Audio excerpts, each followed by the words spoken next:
Good morning, welcome. So a pâte à choux is a really nice vehicle for something creamy and something sugary or savory and something nice to eat. It's a plate of dessert, it's French. Eclairs are really nice vehicles, as I said. I do not put sugar in mine because I never know if I want to dip mine in cheese sauce, fill it with cream cheese, and do something savory with them, and do something sweet with them. So the batch that I'm doing is half a batch of my pastry school recipe, and it's, formula, and it makes a lot. I'll show you in a little bit when we get to that part while we wait for this to cook. So having said that, let me turn on my convection oven. I have a little tabletop convection oven, and turn it up to 400 degrees convection. A little bit about temperatures. Convection and regular ovens are not the same. As many of you might know, convection is a fan. It's fan assisted. What does that mean? It distributes the air, the heated air, hopefully uniformly. So it distributes the air inside of the box, the gasketed, enclosed box, and it hopefully heats everything uniformly. So it does, like the elements of ovens, especially this one, and I'll show you later what I mean. It will heat some things a little unevenly because they're closer to the heat source. Pâte à choux, do not open the oven. You'll lose all the steam, and the steam is what makes it rise along with the eggs. The eggs are the leavener. There's no baking powder, baking soda, no chemical, no yeast, no biological, no leaveners except for the eggs. So you need the steam that's made from the batter and the heat in the oven to cause the rise. So let's get cracking because I'm yapping. Let's see if I can turn it around. All right, so I have a saucepan. I have this one specifically for pâte à choux. Yeah, I'm that person. Because when we get to that part, you'll want a film when you're mixing the pâte à choux dough batter. You want a film on the bottom of the pan, and you can't really get that with a non-stick pan. I mean, you can, but you're overcooking it, and you don't want to super dry it out, even though you do want a dry pâte à choux at the end, and the steam is what causes it to rise but then evaporates, and you're left with a dry pastry case. That's the reason I use a non-stick, non-ceramic, non-coated, is a stainless steel saucepan, and a wooden spoon. You could use silicone, but I like a wooden spoon. This is pretty thick for the strength because we're gonna mix the heck out of this. So what are the ingredients?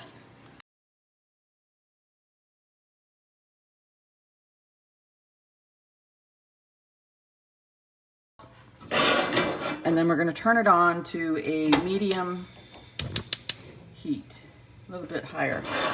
And I want to bring this to a boil. So this is on a medium high, which is between 1 and 9. It's a 7, a little bit past 7 on my gas stove. If you have a heating element, electric or conduction, then it's going to take a little bit longer to heat up. I like gas because, number one, I can still use it if the power goes out. And I live in Florida, and it's got some weather issues, so it's also quick and direct. I have everything ready. The next part is going to be 128 grams of bread flour. All the butter's melted, and I'm waiting for a boil. So I want to bring it to a boil, a rolling boil, and then I'm going to dump the flour into it all at once, and with a wooden spoon, I'm going to stir the mixture until it comes together and cook it. Then cook it for an additional 2 minutes until the film appears on the bottom of the pan. And it could be as much as 3 minutes. All the butter's melted, and I'm waiting for a boil. So I want to bring it to a boil, a rolling boil, and then I'm going to dump the flour into it all at once. And with a wooden spoon, I'm going to stir the mixture until it comes. All right, so my flour is here and ready. I also have 4 eggs and a little bit of egg white to equal 213 grams of eggs that I'm going to have add to the mixture in my stand mixer later. The next episode. This is getting ready to boil. So I don't want to stir it because I want to see how much it's boiling. And then I'm going to move this over so I can see and you can see while I'm vigorously stirring. All right, this is almost where I want it to be. Can you see that? This is, I would call this a active simmer. This is not a boil, but it's getting there. I'm not going to turn down the heat when I start mixing because I want, the point of mixing this, we're evaporating the moisture from the batter. So I don't want it to get too foamy. This is boiling. So now I'm unceremoniously dumping in, and then I'm going to start. Don't go gentle with this. It's going to come together really quick, and you might have to change hands. Just make sure all of it is incorporated. This is residual batter. It's not the skin yet. You'll see a distinct difference. Alexa, set a 2-minute timer. 2 minutes. Turn this down a little bit. Now, when it comes together in a ball, then you know it's done, and you'll have the the film on the bottom of the pan. And this is what you want to see. That's why I bought the stainless steel, and I don't use my coated pans. So this is not a ball yet because it's coming apart. I've changed hands. My arm is pretty tired. You're supposed to do it vigorously. I'm just trying not to bump the camera. And this is coming together a bit more. The moisture is evaporating a bit more. Hope you can see that. Don't worry about the edges. In pastry school, we used spatulas, but we had much stronger spatulas. Then I just didn't want to break it and then ruin my dough if I got fragments into my dough. So I use a thick wooden spoon, same thing. All right, I have about 41 seconds left on the 2-minute timer. You hear it sizzling? You hear it sizzling? All right.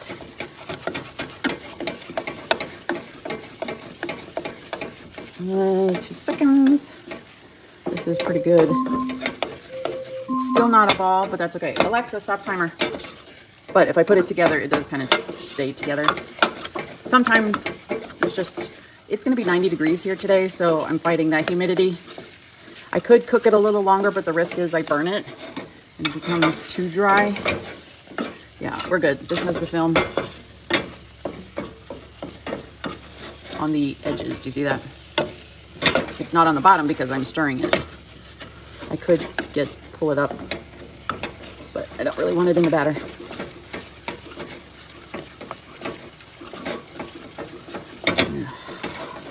All right, I will go a little longer.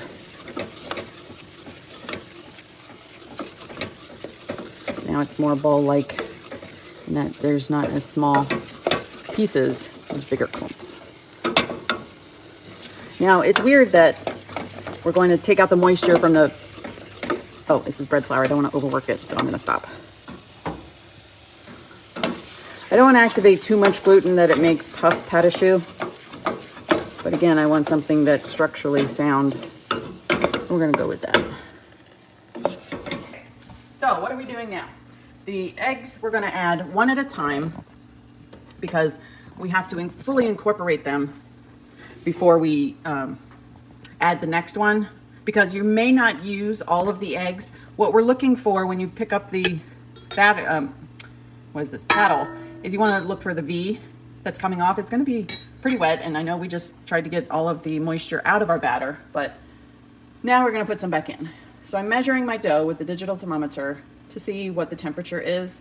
I want it between 110, 140 degrees, and it's pretty, let's see, upside down. It's pretty hot, 170. That's way too hot. So I'm gonna get it out of the pan. And ceremonious plop. So in order to cool it down a little bit more, you take your paddle and you run it around for about a minute and at a low speed, maybe a 2. Let's stir, and this is 2. So you see all the steam coming out, and that's evaporating, which is what we want. And then after a minute, Alexa, set a 1-minute timer. It takes, the first bake is at a high temperature at 425 degrees regular for 10 minutes, and then you bump it down to 375 for 20 minutes, sometimes 25 minutes. This is just cooling down the batter so that I can add my eggs without scrambling them. Now you can feel the side of the bowl is pretty hot. I don't want to add them just yet, but I'm checking. Alexa, stop timer. I want to check the temperature. You see that? Again, I'm looking for 110 to 140. It's slowing down. It's 130. Okay, still a little bit hot. Oh, 136, slowing down a lot. 139, slowing a little bit longer.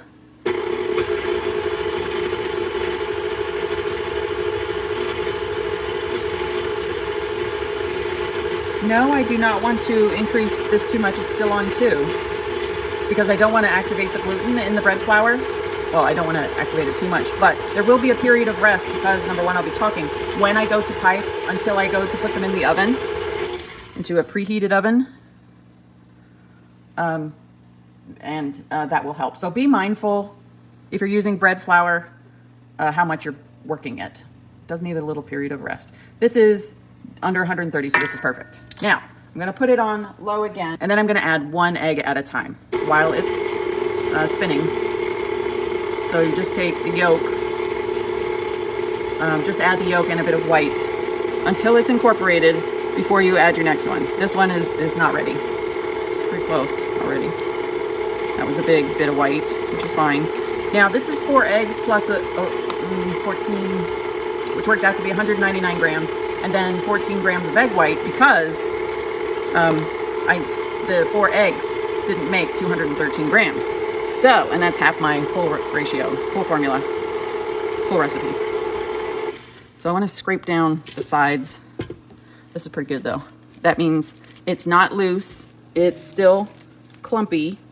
So I'm not there yet, not even close. But I have 2 more eggs to go, so I'm not gonna panic. Put it back, put it back on 2. Add another egg until it's fully incorporated.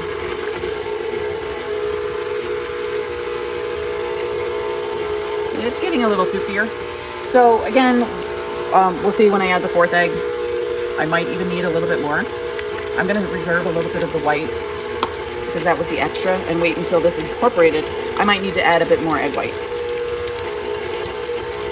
But I don't wanna do that just yet because I want it to be fully incorporated before I do that. Now, this is all 213 grams. And ooh, look at that change already. So what are we gonna do? Take a look at it. This is not, let's see. Let's get it all off the sides. It's a little thick. It needs to be a little more loose. So I'm going to measure out 15 more grams of egg whites and then add that. But first, let's check it. And I'll show you what we're looking for and what we don't have by the looks of it. All right, so if I lift this up, this is not ready. This is not what you want.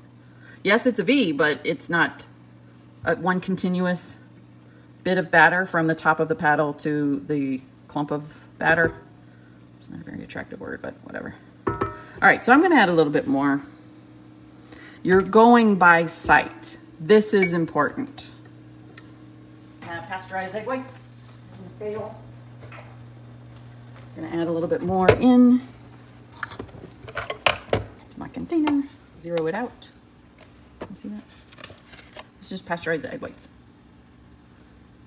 It's on 0 and it won't take much. 13, 14, of course. 15. I'll put this back down. I'm gonna add all 15 grams. And the reason I'm not just pouring it into the batter is I wouldn't know how much I have added. And then I wouldn't know for next time what I needed to do. So it's really important to be precise. You want to include, make sure your measurements are precise, and this is much better. This is pretty darn close. I might even need more.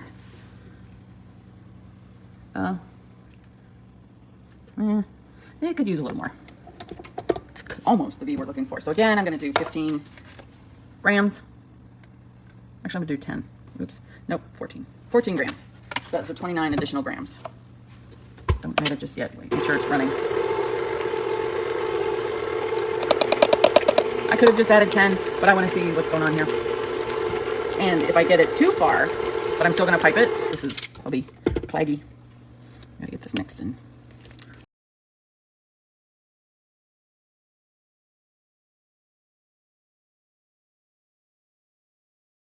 Now let's see what's happening. Give it a little mix. 10 seconds.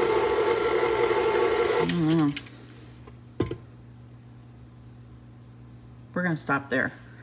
I think this is too much egg. Yeah, I'm okay with that. It's mostly a B. Looks dry. So off we go again.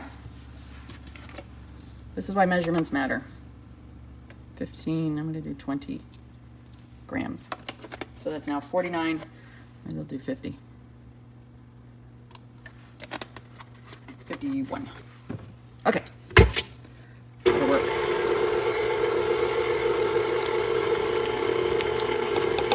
So that's 51 grams total. That's an odd amount because I got 2 extra grams and 1 extra gram than I wanted. This is pretty good. It's coming together as a dough and a batter more than a cloggy dough. That's pretty good. Ooh, better. That's what we were looking for. It falls off, but not too quickly. Perfecto. All right, now I'm gonna pipe these, show you how I'm piping them into eclairs. You can make pâte à choux into a variety of shapes. What does that mean? The cream puffs are circular. Profiteroles are circular and smaller. The cream puffs can be pretty big, although you don't want them huge. Well, maybe you do. I wouldn't mind it, but traditionally they're a delicate, dainty sort of dessert treat. But you can do whatever size you like, just not huge. Well, then you're getting into the Perry breast, and that's something very different. I might do one of those. All right, I'm just cleaning this off because I want to get all the batter because I'm tightwad. I don't have time for that. So yeah, I'm gonna mix it off of the side. I'm just folding it. I'm not gonna be super mixy about this. I just want to get most of it and make sure the bottom is mixed. And this is pretty good. It's a little thick, but we're gonna go with it so that it will be super dry because again, I'm battling extra humidity. Pâte à choux that I made yesterday and my notes. All right, so I have my bag. It's an 18-inch bag because it's a lot of batter and a round tip. I think it is a Wilton 1A, yes. You can use an open star tip, but that's what I use for these, but I didn't like it. Sure, I like the ridges on there because it's interesting, but I'm gonna do straight tip today, so round tip. So I had 2 sheetfuls and I purposefully did them weird. There's a whole lot less on this pan than there is on this pan. So I wanted to show you, these did not rise much at all. The pan is too crowded and therefore it had to share the heat. There was not, by that I mean there's not a lot of circulation around each pâte à choux. They actually sort of puffed together and then deflated, which is they're supposed to, but they deflated too much. Whereas these were a bit better. Now I did get some deflates here. This was the door side and this was the heat source. So these are perfect. This is some nice height, good color, still dry. That means there's a hollow cavity in there that I'm gonna fill a little bit later in the next live. So I'm going to pipe these, the next batch today with a lot of space and try and get more expansion. And then I'm also gonna do one on the perforated mats, but I'm also gonna do it on parchment because most, what do I wanna say? Most recipes say put it on parchment, some say put it on, we use perforated and we use parchment. Parchment is cheap, but I'm doing an experiment, so I'm testing perforated versus parchment sheet because high-end bake shops use perforated to get the most air circulation underneath so that the bottom will dry out, and that's what you want. Whereas these were a bit better. Now I did get some deflates here. This was the door side and this was the heat source. So these are perfect. This is some nice height, good color, still dry. That means there's a hollow. 2 sheets here with parchment and my notes. I'm going to, and my ruler. I'm going to pipe a bit of batter on the back of this to hold down the parchment. You don't have to do it with the perforated sheets, but you do with the parchment because if you use convection, the fan is going to blow it. And when you're piping on parchment, it's going to lift. So you want to pipe a little bit underneath in order to keep it down while you're piping. I'm also going to brush one sheet pan, this is a half sheet, with water, and one I am not going to brush with water. This is because other recipes you'll find on the internet will say brush it with water, don't brush it with water. We did in pastry school, and we didn't because we did the experiment, and those were convection ovens. So I have a little bit of water, and I have 2 brushes. This is the one I got in school. It's a Teco. It's, I think, boar's bristles, could be synthetic. And then I have a silicone brush. I do not like this because, number one, I don't want these to come out. It is dishwasher safe, but the glue will eventually release. I don't want this in my food. I don't use it, it's for show. You can see it's as new as the day I got it. Never used it. So I'm gonna put that aside. This, if this comes off, then this is a problem because this is silicone. It's meant to withstand high heat in the dishwasher. So this is less likely to break and contaminate your food. I'm also gonna use a ruler so that on the perforated sheet, you saw that there was a guide for piping. This is the size I used yesterday, but of course I went a little over. And you have to allow for expansion. So this is really too many on this surprising sheet. So you can turn the sheet over and pipe them on there, which I'm going to do, so that the maximum amount of air circulation gets around, because the sides of this sheet pans do tend to prohibit air circulation. So what does that mean? I just turn it over and I put the mat on top. This will still fit in my oven because it has grooves to hold my rims, but I don't want to inhibit the growth. And it's a little bit easier. Growth, expansion. Sounds like amoeba. Going to get my batter, pop it into my bag.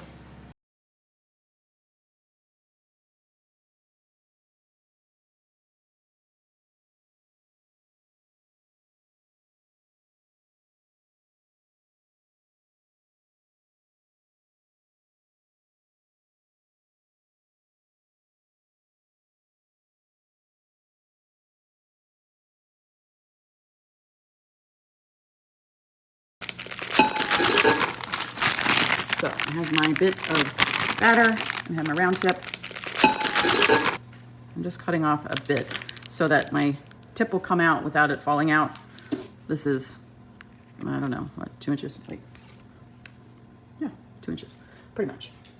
Play with it, just don't go too far, otherwise it's gonna pop out with the force, and that's what you don't want.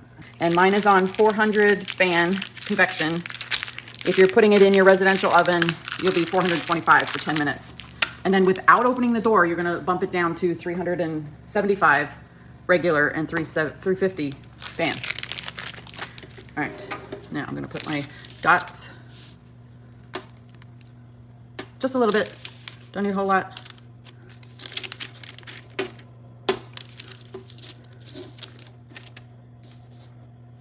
Get it on your finger.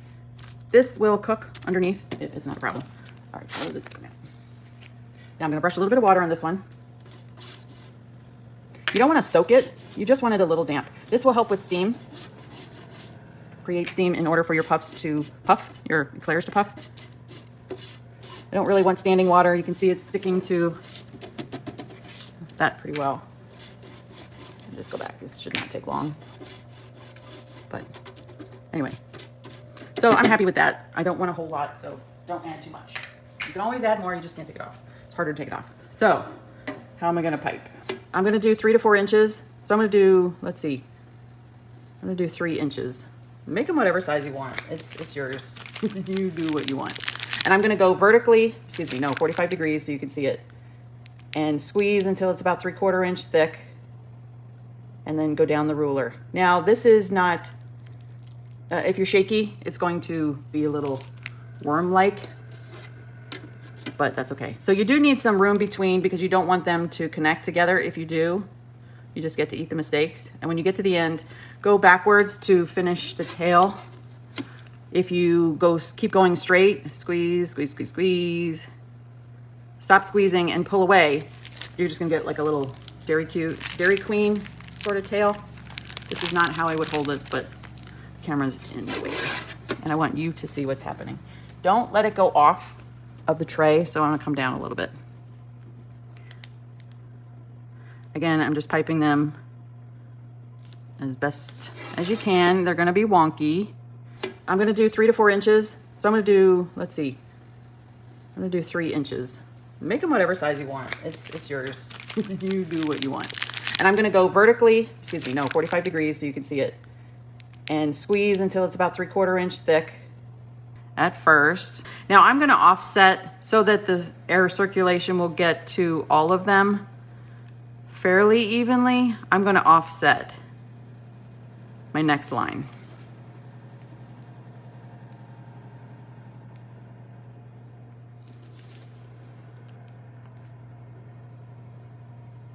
So I'm squeezing, stop squeezing, and pull back. Now, the reason we need the water nearby is that you tap your finger in a little bit of water. You're not gonna make it super wet, but you want to dampen your fingertip to knock down any sort of peaks that you have or parts that you don't want. Now, this is wonky. I'm gonna leave it because I want you to see what shape it turns out to be. It will bake in that shape. Pipe into it. It just may not be as pretty or as even as the others. Now, this takes practice to get them to be pretty uniform. Don't be discouraged. The fun part is practice. You get to eat the mistakes. So I'm gonna let this rest to the side while I pipe the other ones because I'm not gonna put it in. You do not want to put one tray in and then you open the door and you've now lost all your steam. So your first batch is going to deflate. So I'm just dampening it a little bit, tapping it down. Gloved finger, not.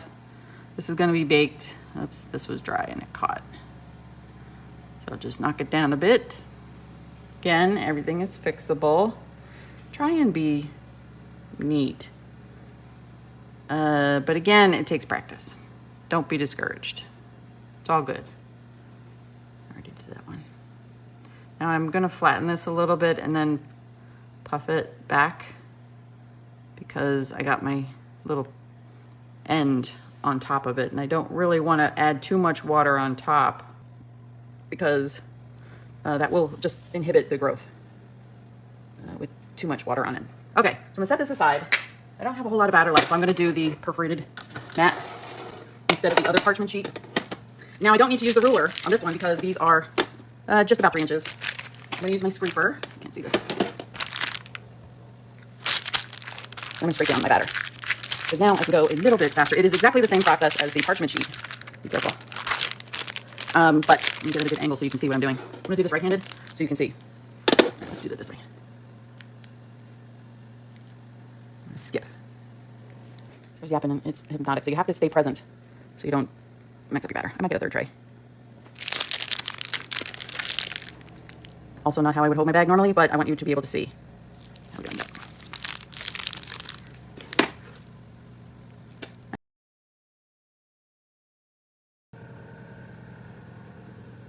Just dampen your finger a bit more if it gets sticking to your finger and then fix it. Really practical to make 15 trays of 5 pâte à choux, but anyway, there you go. So the ones closer to the heat source, of course, are darker than the ones that, and more inflated than the ones that are away from the heat source. See? Now let's see what happened with these crowded little ones. Man, they sort of exploded, but that's okay. And they also joined because they were too close together. Now you can never tell. The science of baking, it's kind of unpredictable. You can only control so much. And then with more humidity out in the room temperature, it has a problem. So it's all affected. And of course, these are a bit more brown tips. It's not that cute, but we're gonna cover them. So I don't really care. And that's the point of covering them, is that you can cover a lot of sins and nobody will know. It's all good. So these are pretty nice. They don't feel wet. We just have to let them cool down naturally on the warm tray. I fill the ones, show you that you don't have to throw these out. You can get some filling in here, but maybe not so much over here, but we're gonna see what happens. So you just take a paring knife and you spin it, and you don't go all the way through. You just wanna go down maybe 1/8 of an inch and spin it. Oh, there's my reminder. I'll get there. And if they're longer, you would do 3, but because they're not as long, I'm gonna do 2. This was really close to look at the difference in the darkness. It's also bigger. So this is the all-purpose flour and the 1M tip, or the open star. And this is the round tip and bread flour. So I worked the gluten, so it really had uneven baking, which is not really uniform. Now you can cover this in several ways, but I can't really hide these. If you had fondant or modeling chocolate roses to put on top, sure, you could hide that. Nobody will know. But this is tricky. This is why I don't offer pâte à choux. This is not cost effective to sell unless that's all you're gonna make and that's all you're gonna practice, because it does take practice. And again, you have to modify while you're making them each batch because the ambient temperatures and conditions are gonna be different. So, listen to that. Lovely. So I have a little piece of bag here. That's for the tip that I'm using for my creme pâte filling. This is a very different tip. I forget the name of it, but it's long and skinny. And you only cut a little bit of piping bag off because otherwise it'll slide right through with the pressure of filling it. So don't cut too much off. So I'm gonna fill these and I'm gonna let them sit a minute. Let's see if this is, oh, yep. Once it comes out the top, you know you have it filled. Now I'm gonna stick it in there and turn it to the side. Sometimes you can see it fill. And you can feel it get heavier. You can see the dark ribbon. Whoops. This one doesn't have a very big cavity. Oh, it's coming out the other side. So this is not a very strong bag. I'm going to need to put, what's wrong here? Oopsie. I'm going to need to put this in a nylon bag because this is too cold. I'm losing, whoops. Okay, that's full. I'm losing, the tip is now buried into the bag. And I don't have the benefit of pushing it in there. So I have to push the bag. Do your best. The plastic bags, as opposed to the disposable ones, are better for this. Ooh, get a nice little pocket there. This one's good. Look on the other side. And it's full. When it starts curling out, you know it's full. Okay. This is...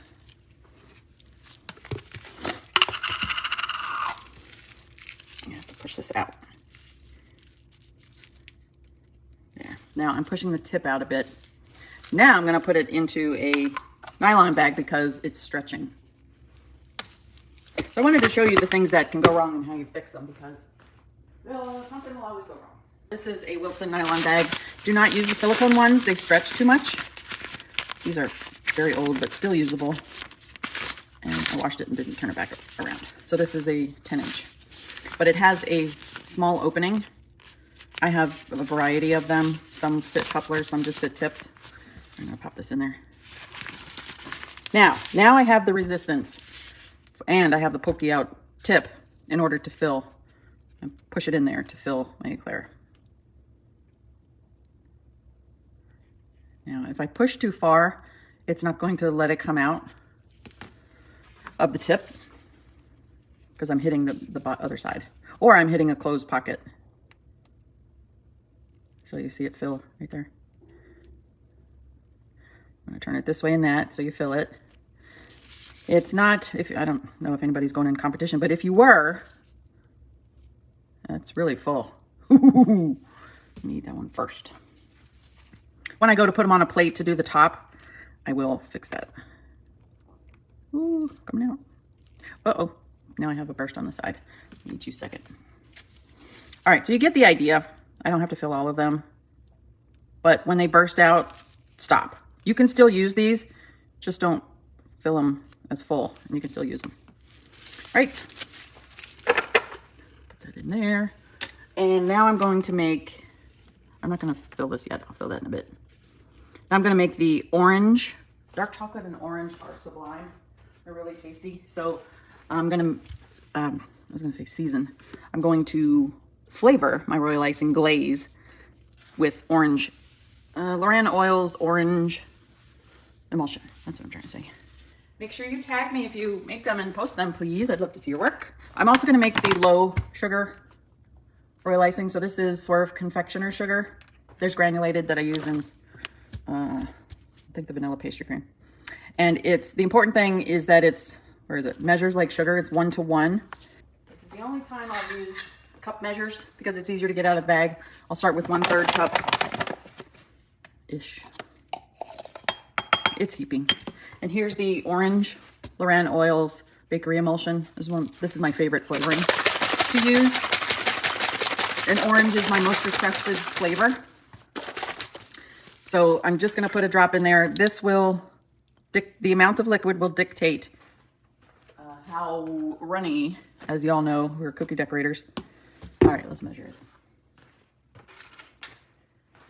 I'm gonna do a tablespoon. That's quite a bit of liquid. If you don't wanna add any more flavoring, you can always add a touch of water. So all I'm doing is getting it to a consistency, and I'm gonna need a lot more water, liquid. This would be the same with any ratio of powdered sugar. I'm gonna take a tablespoon measure, go get the same one you used for the orange, so I get all that emulsion out and I don't waste it. So that's 1 more tablespoon, so that's 2 tablespoons to 1/3 cup. Now we can do this one of 2 ways. We can dip it into a flat container, which I haven't made enough to do that, or I can drizzle it on top. Now what I'm doing, the theme that I'm going for is red, white, and blue, and I thought it would be fun. So this is pretty loose, and this is what I want. It's not exactly white, so you can add, Simi Cakes has a great white food color. It's airbrush, and I use it quite a bit. But you have to know that it's gonna change the consistency, so you might have to add a little bit more, what's the word? Powdered sugar. Can't talk today. So the more you add though, this is gonna be yellow. I'm okay with it not being as bright white because the point of this exercise is the blue and red. I don't really want purple, although I love purple. Just going, and that made it more white. Hope you can see. And that's a really nice glaze consistency. It'll dry fairly quickly, but what I need to do is clean off the bottoms of these. I'm not gonna lick them. I'm gonna clean them off, put them in a bowl. Put them in that bowl because I'm gonna fill that again. Fill my bag and then fill the rest of my pastries. This is pretty good. Smells like oranges. Oh, I love that. Dark chocolate and orange is, if I'm gonna eat fruit, that's my favorite combination. So that's why I'm also doing it low sugar. So this is a little bit grainy, but there's gonna be so many other things going on and distracting that I'm okay with it. If you're using regular powdered sugar, then it will be a lot more smooth and a lot more white. You can add a little bit of corn syrup to get a nice dipping consistency. It will take longer to dry, so that's fine. So I might drizzle it on top. I might do both, so you can see the options. And then you can pick one that works best for you. Your decor, your art, these are nice and full. I'm just swiping it off with my finger and putting it in my bowl of crumpet. These will be on a plate, so I'm not too worried about them on the bottom side. Again, these are just demonstration. You want to be a little bit neater if you're making them for clients or family members. Again, it's going to take practice. Don't expect perfection the first time. It's great if you get perfection, but don't expect it. You'll be much less anxious. Now, try this in here. I only want to dip the top of the eclair into it. I don't want to soak it down the side. So again, just be really delicate. I'll use this as a demonstration. Just barely tip it one way and then the other. This is a low spot, so I won't get it in there. but you can turn it and swipe it off a little, and that's it. Then place it down, move on to the next one. Have a cloth nearby so you can clean off your fingers. Next one. Oop, I dropped it. It's dripping, let it drip. It's the same as dipping cookies, sugar cookies, if you do that. I don't, but you can. Now, if you have a low spot, which I do here on this one, we can drizzle it. Or we can cover it with a fondant flour, a fondant skull and crossbones. There's all kinds of things. I really do need more in this to get the low spots, but that's a funky one. This is a little bit more consistent one.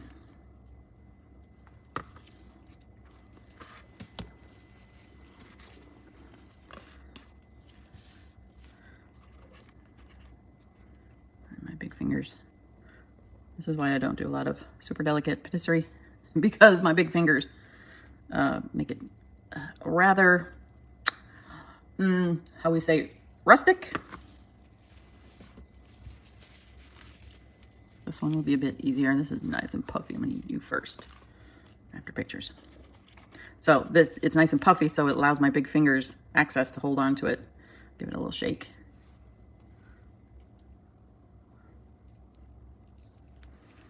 And turn around. All I want is a little bit of color, base color for my other color glazes that are gonna be on it. And again, this is red, white, and blue. So I wanted a white base. You could have a chocolate base, but the colors of glazes that you add to it, you're not gonna see it too well. So that's why I went with royal icing. Plus, the sweetness of the royal icing cuts the bitterness of the dark chocolate creme pâte.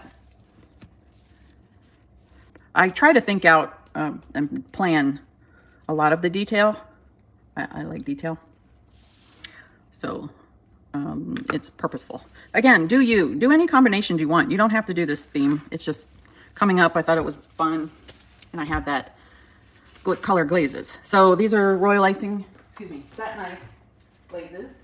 And I'll show you my other goodies that I have for decoration. Move this over, and I have my plate. Again, blue, red, white, and blue. So a little vintage. So the reason I have parchment is that when I do the glazes, I'm going to drizzle them. So I want to make sure that they have something to catch it, because when I lift it up, I also don't want to do it on the plate. Otherwise the whole plate will be drizzled. Now, if that's what you want, then go for it. But that's not what I'm doing. So I want to move all these to the center. Just be careful not to get the bottom chocolate on top.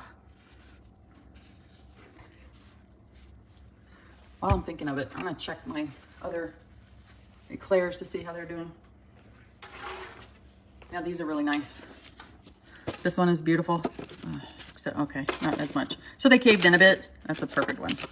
That's a good one. This is funky. So I would turn it over this way, put the creme pâte on top, and then pipe it with like a 104 tip. And then you can get a drizzle, and then you just have like a boat vehicle to eat. Put some cream on it, off you go. Excuse me, gold leaf, sprinkles maybe, perfect. So I'm not gonna fill them. So there, you don't have to fill them. You could even cut them in half and then pipe some creme pâte on in between, and then sandwich it, put the top on, and then do some decoration, even do some more creme pâte on top. There's so many different ways to decorate these and fill them. It's wonderful. Now you couldn't really sandwich that, so I would actually just pipe some on top, and pipe some creme pâte on top, and then put some gold leaf on it and some maybe silver stars or silver leaf, and call it good. So now, do you want them the same? If you want them the same, turn them so that when I do the top of this red, it doesn't hit the bottom of this red, but you can always turn it. So start off of your item so you can see how well it's gonna drizzle. You can't even see that. So you need to do even pressure to get a non-shaky line. So this is gonna go fast, because you don't want to go too slow. You'll get a wiggly line. Now, if you want a wiggly line, then go for it. But make sure you go past it. That will give you nice even lines. If it's not far enough, you'll see there that it's not far enough. It's fine. But again, it all depends on the look that you're going for. If you want them to be, I wouldn't say these are not Instagram or Pinterest worthy. They're just different. I haven't actually seen any eclairs like this. Doesn't mean they aren't there, but I haven't seen them. There's hardly anything new under the sun. I'm gonna go a little bit different direction with this blue. And go, as I say, all the way over. I can smell this orange. It is so divine. Wherever you can add a little bit extra flavor is wonderful. You can even add crunch. You could have some crushed up toasted nuts. Walnuts paired beautifully with dark chocolate, cashews, peanuts, of course. That's cute. It's so vibrant. I hope you can see the vibrant. They look like those ice creams. An offset palette knife to carefully lift them onto my plate that I'm going to use for pictures. So I want to put these on the bottom because you can use the ugly ones as fillers. Put your pretty ones on top. So don't start with your good ones. Like this one, this one, this one, and this one are going to go on top. So these three are going to go on the bottom. And until you understand how they come off the paper by doing a couple, I would not start with your good ones. Now, if that's all you're doing, you're not doing a stack of them, then just do the ones you're doing, the good ones, like this. Wipe off your knife before you get another one. Do I want the same drizzles going, the same colors going the same direction? Maybe. Sometimes you need two knives.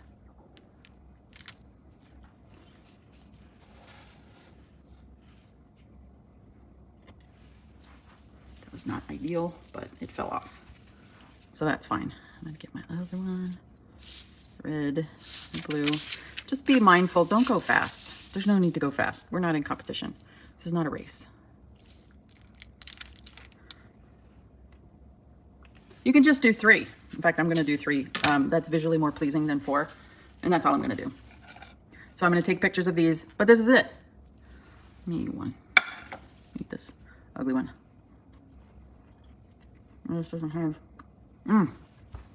the orange royal icing with no chocolate in it is divine. Holy moly. That's just orange, there's no chocolate. That's still good.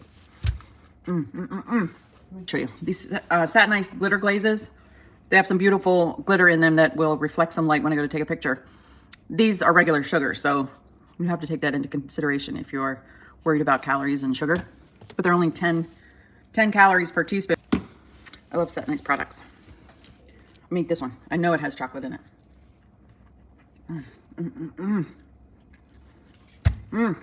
Chocolate and orange. So this is dark chocolate that I use, 92% cacao. Very little cocoa butter in it. Very bittersweet. Excuse me, very bitter. So the orange citrus brightens up the bitter, I don't want to say dark, but it's intense bitterness of the dark chocolate. And then the royal icing sweetener helped to brighten that, lighten that a little bit and make it bitter, not bittersweet, but semi-sweet. Oh my God, so good. Excuse me. Oh boy, they're so good. Okay. Ooh, have a wonderful week. Thank you all for watching. I hope you learned quite a bit. Bye.